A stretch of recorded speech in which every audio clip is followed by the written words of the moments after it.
ഗാസാതെരുവിലെ ചോര കണ്ടേ ഞാനും എഴുതട്ടൊരു കണ്ണീർ കാവ്യം. പിഞ്ചോമന മക്കളെ ചോരക്കായി ദാഹിച്ചലയുന്ന ചെന്നായ്ക്കൂട്ടം.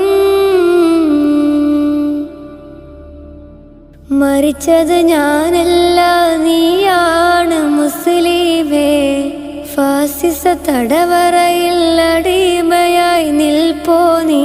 എന്ന് തീരും ഈ കണ്ണുനീരും മോചനം നേടുകില്ലേ?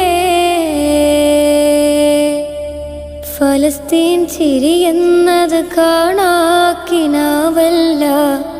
അറബിപ്പൻ വിളയുന്ന കാലം വരുന്നുണ്ട് തഖ്വ കൊണ്ട്.